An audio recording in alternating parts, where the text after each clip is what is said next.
Qué gusto estar nuevamente con ustedes. Soy Enrique Rodal y les doy la bienvenida a las alumnas y alumnos de lengua materna de tercer grado de secundaria.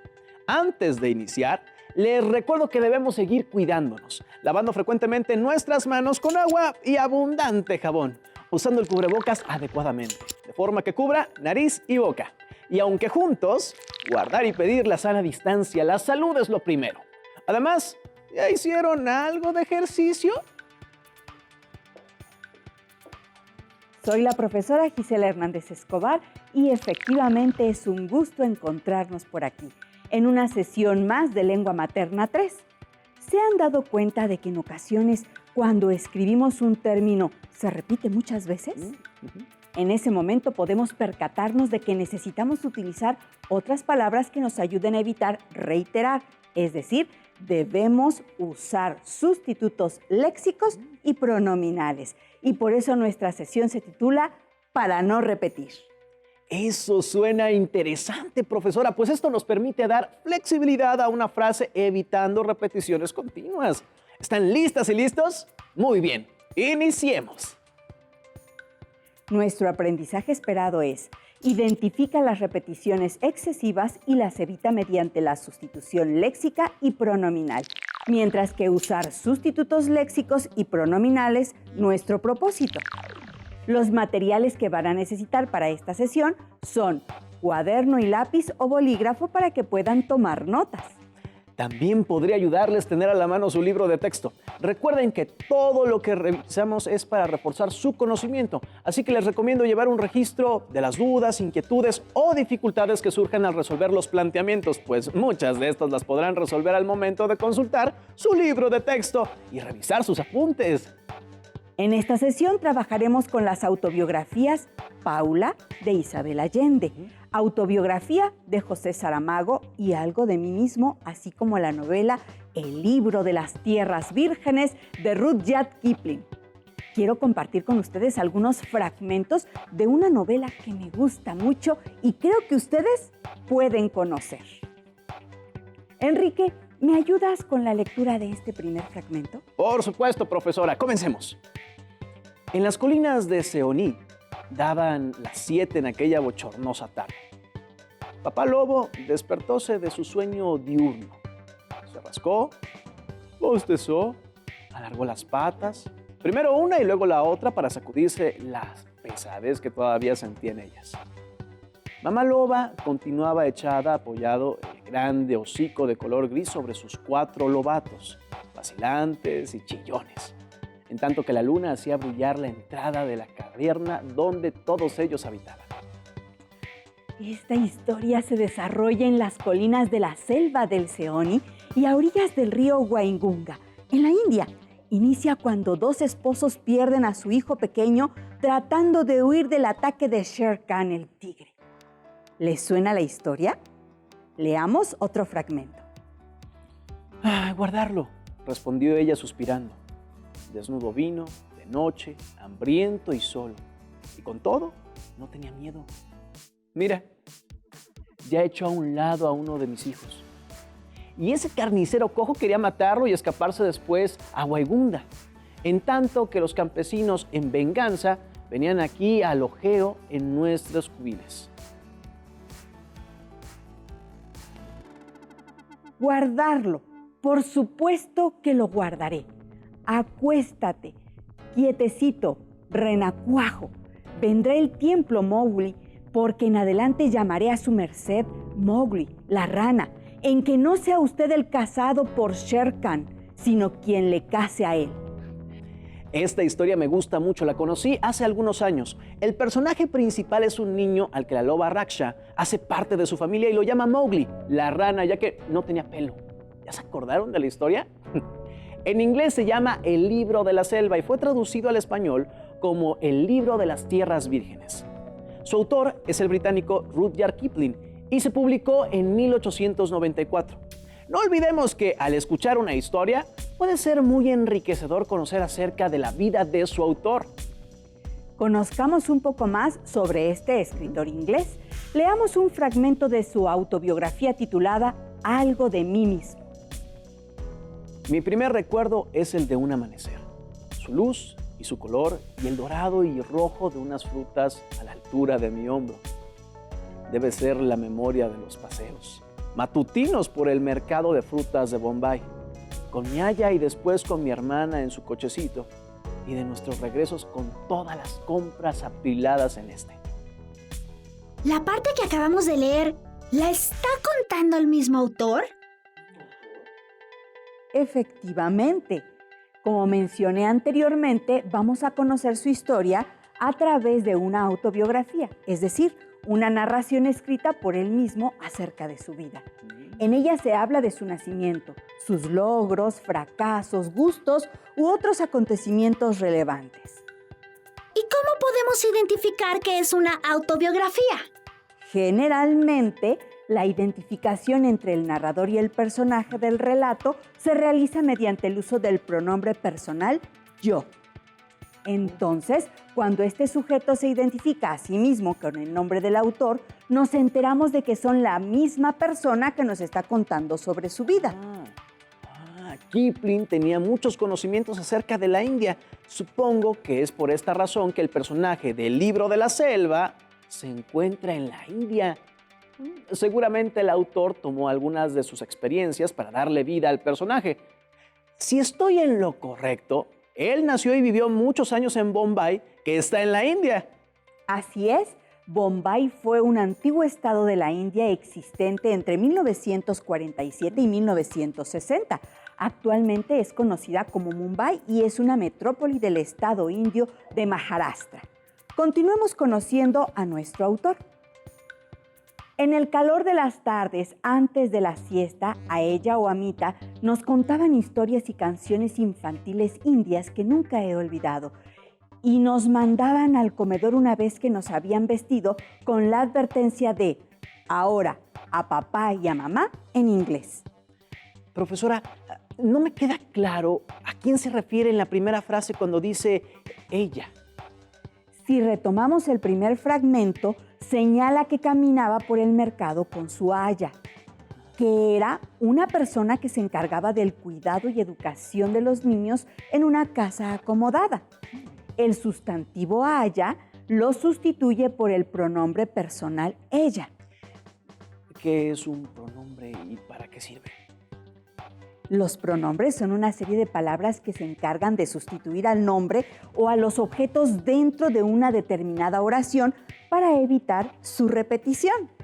Es decir, se encargan de señalar o representar a las personas, cosas o hechos que son conocidos por la persona que habla y al mismo tiempo por la persona que escucha. Entonces utilizamos un pronombre para sustituir al sustantivo y así evitar repetir en la misma idea la palabra haya. Así es. Veamos otro ejemplo tomado de los fragmentos que estuvimos analizando. ¿A qué palabra podríamos decir que sustituye el pronombre este, que se encuentra en negritas al final de la frase?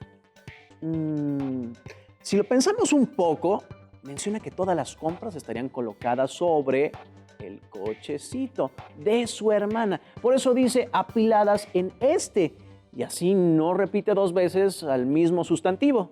Es correcto. Retomemos otro ejemplo. Como ya mencionamos, la palabra ella sustituye a un sustantivo, pues se habla de la persona que cuidaba de nuestro escritor en su infancia, su aya. Entonces, hay diferentes tipos de pronombres que podemos utilizar. Veamos el siguiente video. Tome nota. Lee el siguiente fragmento de la historia de vida de Andrea Martínez. Observa las palabras que se resaltan. Me llamo Andrea Martínez, tengo 18 años y soy indígena zapoteca. Nací en El Mirador, un rancho cerca de Tuxtepec, en Oaxaca. Ahí solo escuchaba hablar en español cuando alguien de fuera venía al pueblo. Si alguien nos hablaba en español, nos asustábamos, porque no entendíamos lo que decían. Nos daba vergüenza también porque no podíamos contestarles.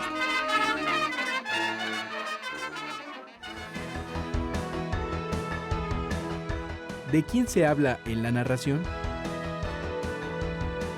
¿Quién habla en la narración? Por supuesto. En ambos casos se trata de Andrea Martínez, un texto en el cual una persona escribe acerca de sí misma y narra algo que vivió, sintió o pensó. Se llama autobiografía o relato autobiográfico.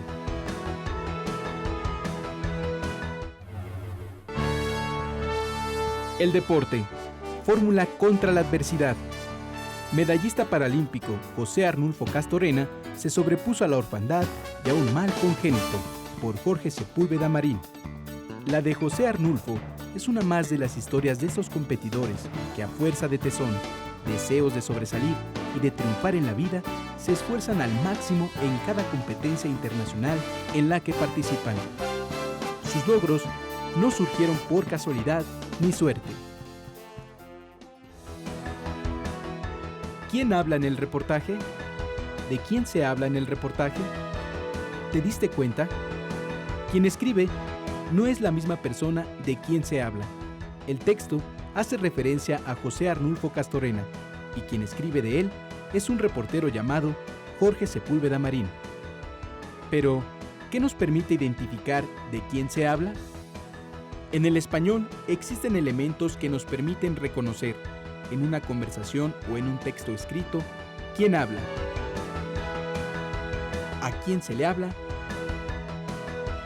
o de quién se habla. Uno de estos elementos es la persona gramatical, es decir, el sujeto que realiza la acción del verbo y a quien se reconoce por medio de los pronombres personales. Los pronombres personales tienen formas diferentes según el género, el número, la persona y el caso. La primera persona es quien habla de sí misma, yo o nosotros.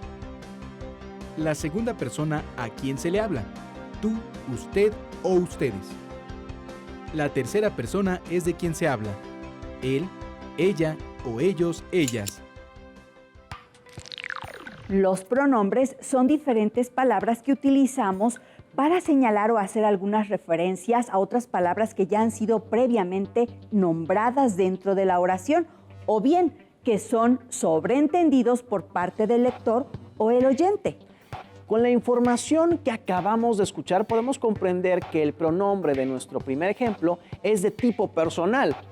Así es, los pronombres personales sirven para mencionar a la persona que participa en el discurso.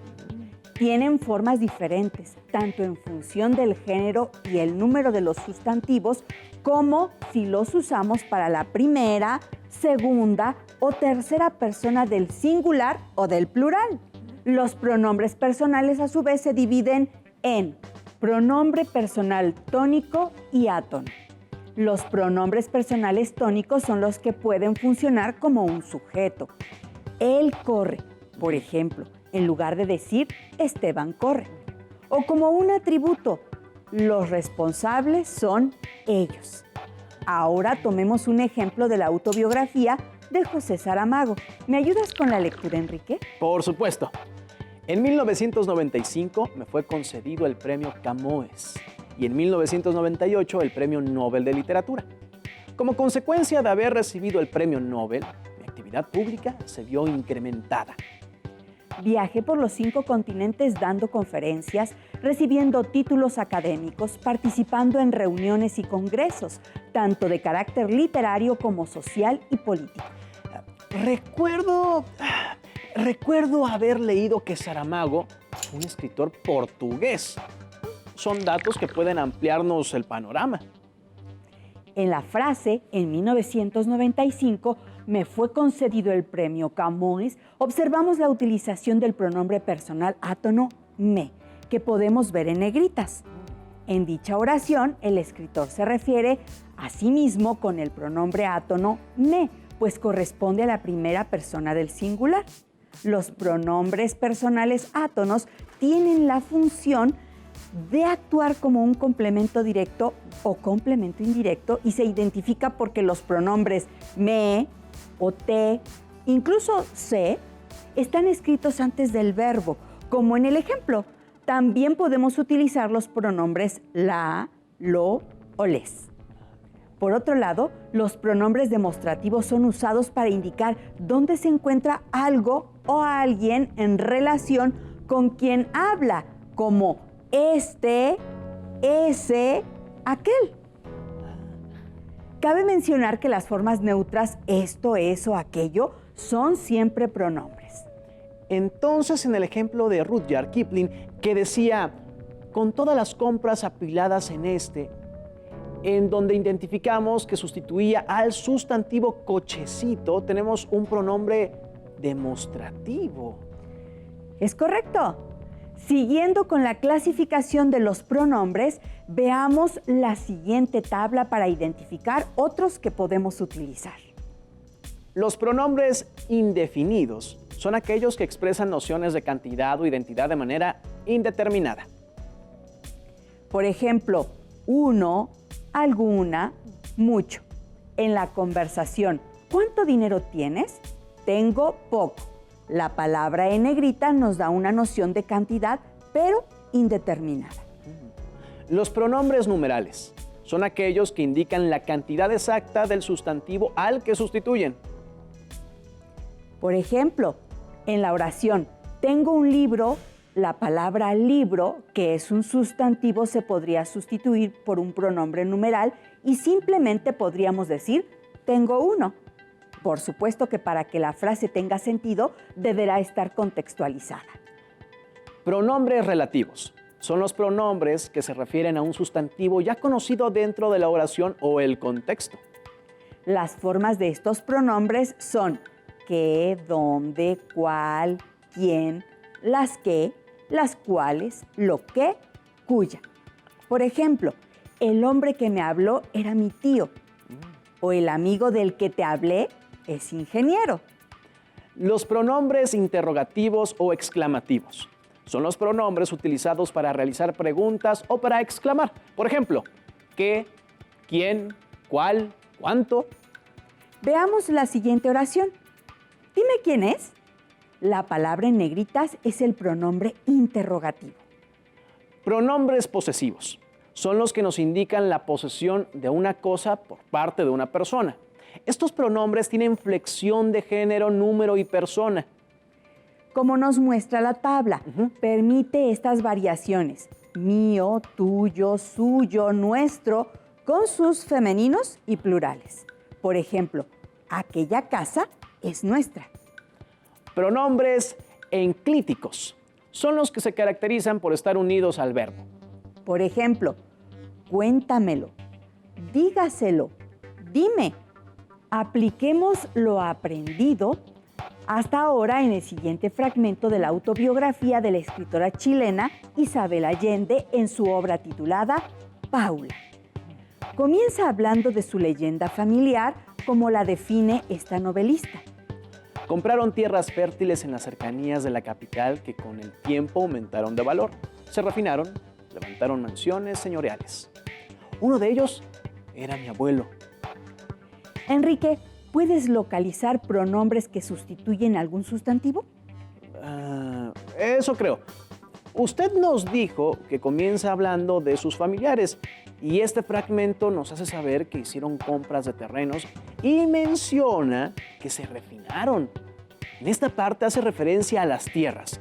Más adelante también menciona uno de ellos, en donde se refiere a uno de los familiares de los que habla y quien es su abuelo. Muy bien identificado. Leamos otro fragmento más. Mucho después, cuando se había convertido en hombre de fortuna ante quien los demás se quitaban el sombrero, me confesó que la peor pobreza es la de cuello y corbata, porque hay que disimularla. Tenían los pies plantados en el suelo firme, pero una parte de su alma escapaba hacia el abismo de los sueños. Por eso se enamoró de mi abuela. Para mí, esta pareja fueron siempre el tata y la meme. Podemos observar cómo los pronombres siguen siendo necesarios, pero también encontramos otro tipo de palabras que nos ayudan a sustituir y permiten una redacción que evite las repeticiones o redundancias y son sinónimos. Observemos que en este párrafo la palabra abuelo es sustituida por hombre de fortuna y posteriormente sus abuelos se reemplazan por otros sinónimos. Recordemos que los sinónimos son palabras que se escriben diferente, pero expresan lo mismo o casi lo mismo. La principal función de los sinónimos es que permiten alternar en los textos el empleo de una palabra con otras que expresan lo mismo. Esto es importante al redactar textos en los que un término se vuelve muy frecuente, en los que es conveniente no caer en las reiteraciones. Hay diferentes tipos de sinonimia. Ayúdame a leer la siguiente información, por favor. Existen 5 tipos de sinonimia. Sinonimia total. Son sinónimos indistintamente del contexto en que se las use. Por ejemplo, odontólogo, dentista. Sinonimia parcial o conceptual. Son palabras diferentes, pero que significan la misma cosa. Pero puede ocurrir que determinadas palabras sean más usadas en un tipo de expresión que en otro. Por ejemplo, dama, mujer. Sinonimia referencial. Son palabras que pueden significar lo mismo, pero no presentan exactamente los mismos rasgos significativos. Por ejemplo, baile, danza. Limonada, bebida. Mesa, mueble. También hay que considerar que estos sinónimos se subdividen en los hiperónimos, que abarcan en su sentido otras palabras. Mueble es un hiperónimo de mesa, silla, armario. Los hipónimos, que es lo opuesto al hiperónimo, mesa, silla, armario, son hipónimos de mueble. Los merónimos, que expresan una parte de otra, dedo es un merónimo de mano. Los holónimos, que es lo opuesto al merónimo, mano es el holónimo de dedo. Volviendo a la sinonimia contextual son los términos relacionados que pueden sustituirse únicamente en determinados contextos. Por ejemplo, decir las legumbres son pesadas, es decir, indigestas. Sinonimia de connotación. La sinonimia, en estos casos, es relativa o subjetiva y precisa de las interpretaciones del lector. Por ejemplo, Andrés es un Maradona de las computadoras. En este caso, la palabra Maradona funciona como sinónimo de genio. Como se indicó, la sinonimia es especialmente importante en los textos narrativos, pero también lo es en los otros géneros literarios en donde cada palabra aporta un valor estético a la obra. La correcta utilización de sinónimos se transforma en una virtud de los escritores, seguramente conseguida a partir de la lectura y del enriquecimiento constante del vocabulario. Siempre que redactemos hay que recordar la importancia de que nuestro escrito sea claro. Sin embargo, también hay que evitar que en las explicaciones detalladas caigamos en redundancias que no son sino palabras que se repiten de forma constante. Esta redundancia la podemos evitar sustituyendo correctamente algunas palabras por otras que tengan el mismo significado y que no alteren el sentido de la oración, como los sinónimos o los pronombres, que nos permiten una escritura fluida. Les proponemos el reto de localizar en su libro de texto una autobiografía. Subrayen las palabras que ayuden a evitar la redundancia y especifiquen si son pronombres o sinónimos. Incluso pueden identificar alguna otra palabra como los adverbios. Compartan sus respuestas con sus compañeros y maestras o maestros para revisar sus aciertos. No cabe duda de que para tener un texto claro hay que conocer qué tipo de palabras pueden apoyarnos al escribir y evitar la redundancia. El uso correcto de pronombres y sinónimos es una herramienta útil cuando tenemos que expresar nuestras ideas, pero también lo es en la vida cotidiana cuando deseamos compartir nuestros puntos de vista o experiencias relacionadas con nuestra vida, como sucede en las autobiografías. Recuerden que aprender a sustituir adecuadamente palabras sinónimas y pronombres nos ayuda tanto al hablar como al escribir y puede hacer mucho más interesante un texto. Así es como logramos llegar a nuestro aprendizaje esperado. Identifica las repeticiones excesivas y las evita mediante la sustitución léxica y pronominal. Esperamos que esta sesión haya sido provechosa para todas y todos ustedes que nos acompañan desde casa. Para ampliar los conocimientos revisados, consulten su libro de texto o pueden seguir conociendo a grandes escritores a través de sus autobiografías, como los propuestos a lo largo de esta sesión, como Isabel Allende, José Saramago, Rudyard Kipling, o si les gustan las aventuras, pueden buscar a través de internet la interesante novela de este último autor, El libro de las tierras vírgenes. También pueden realizar las actividades sugeridas en su libro de texto. Eso les ayudará a reforzar sus conocimientos y alcanzar nuestro propósito, que es usar sustitutos léxicos y pronominales. Gracias por compartir con nosotros esta sesión de Lengua Materna 3, en la que hemos aprendido a utilizar palabras para no repetir. Hemos aprendido algo nuevo juntos. ¡Hasta la próxima! Si tienes dudas o necesitas ayuda, llama al Centro de Apoyo Pedagógico a Distancia. El número de teléfono para secundaria es el 55 36 01 71 23.